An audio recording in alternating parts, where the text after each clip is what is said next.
নমস্কার বন্ধুরা, আমি পল্লবী আপনাদের সবার প্রিয় দ্য বং কিচেন চ্যানেলে সবাইকে স্বাগত জানাচ্ছি নতুন একটা রেসিপি নিয়ে। অনেকদিন পর আপনাদের সামনে উপস্থিত হচ্ছি।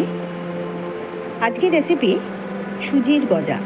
খুব সহজ এবং সামান্য বাড়িতে থাকা উপকরণ দিয়েই তৈরি করব।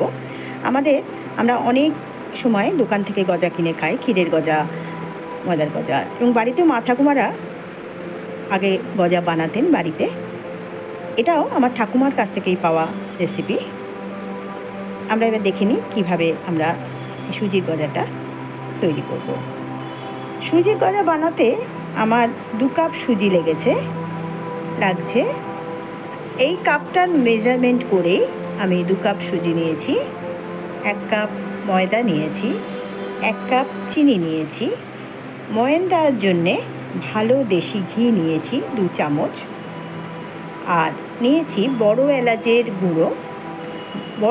একটা বড় এলাচকে একটু থেতো করে নিয়েছি, এবং ভাজার জন্যে সাদা তেল নিয়েছি। প্রথমে আমরা সুজিটাকে একটা বলে নিয়ে নেব। তারপরে এর সঙ্গে ময়দাটা আমরা দিয়ে দেব। ময়দাটা দেওয়ার পর আমরা একটুখানি এটাকে ভালো করে মিশিয়ে নেব। সুজিটা যে কোনো মাপেই, মানে যে কোনো মোটা হোক সরু হোক, যে কোনো ধরনের সুজিই নেওয়া যায়। যেহেতু সুজির গজা, সুজিটা সবসময় বেশি থাকবে, এটাই স্বাভাবিক। এরপরে আমরা চিনিটাকে মিশিয়ে নেব। শুকনো উপকরণগুলোকে আগে খুব ভালোভাবে আমরা মিশিয়ে নিচ্ছি। এরপর আমরা ভালো ঘিটা ময়ানে দিয়ে দেবো। 2 চামচ মতো আছে ভালো ঘি, 2 টেবিল স্পুন এটাকেও ভালো করে আমরা মিশিয়ে নেব। মিশিয়ে এবারে এই চিনিটা যেহেতু আছে, সেই জন্যে আমাদের খুব বেশি জল দিতে হবে না। সামান্য একটি জলের ছিটে দিয়ে আমরা এটাকে মুন্ডু একটা তৈরি করে ফেলব। অল্প অল্প করে জল দিয়ে আমরা মুন্ডুটা তৈরি করব। আমরা এইভাবে আস্তে আস্তে জল দিতে আমরা একটা সুন্দর ডো তৈরি করে ফেলব। ময়দা যেমন মাখি সেরকমভাবেই একদম মাখবো। এর মধ্যে মাখতে আমরা বড় এলাচের গুঁড়োটা দিয়ে দেব। দেখুন, খুব সুন্দর একটা আঁটো মন্ড একটা ডো তৈরি হয়ে গেছে, ঠিক যেমন ময়দা আমরা মাখি বা আটা মাখি সেরকম। এর উপরে আমরা আর একটু সাদা তেল অথবা ঘি, আমি ঘিটাই দিচ্ছি, ঘিটা একটু দিয়ে 10 মিনিটের জন্যে আমি একটু এটাকে রেস্টে রেখে দিচ্ছি। 10 মিনিটের পর আমরা আবার এলাম। এবারে এইখান থেকে একটুখানি করে এটাকে আরেকটুখানি ঠেসে নিচ্ছি। নিয়ে এটায় একটুখানি করে এর মধ্যে থেকে নিয়ে গোল মতো বল পাকালাম।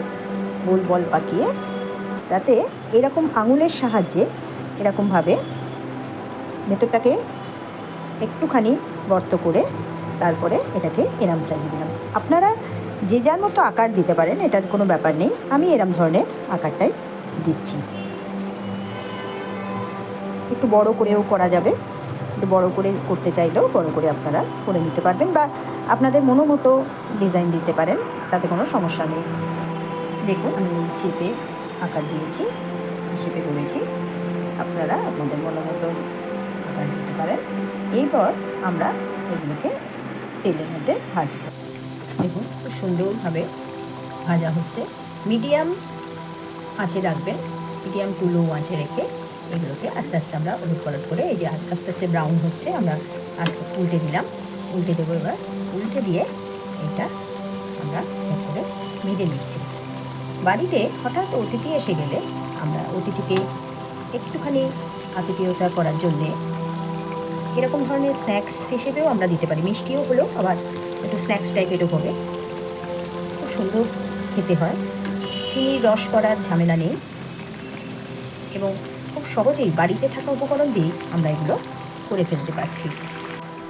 দেখুন, খুব সুন্দরভাবে 2 পিঠটাই আমাদের লালচে করে ভাজা হয়ে গেছে।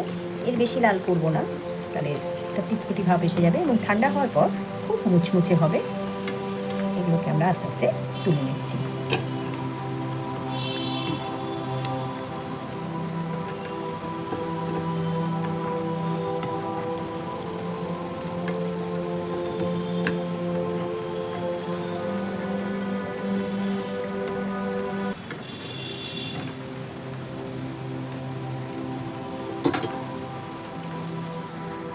দেখুন খুব সুন্দর ভাজাগুলো হয়ে গেছে। আমাদের গজা তৈরি। এরপরের যে কটা আছে সে কটা ভেজে নেব। কথা বলতে বলতে তৈরি হয়ে গেল আমাদের সুজির গজা। খুব সুস্বাদু এবং চটজলদি ঘরে থাকা উপকরণ দিয়ে আমরা আজকে বানিয়ে নিলাম সুজির গজা। আমি আশা করব প্রত্যেকে আপনারা বাড়িতে একবার হলেও ট্রাই করবেন এবং আমাকে অবশ্যই জানাবেন কেমন লাগলো। এখনকার মতো আজকে আসি, আবার পরে দেখা হবে। ভালো লাগলে একটা লাইক এবং শেয়ার করতে কিন্তু ভুলবেন না। Thank you.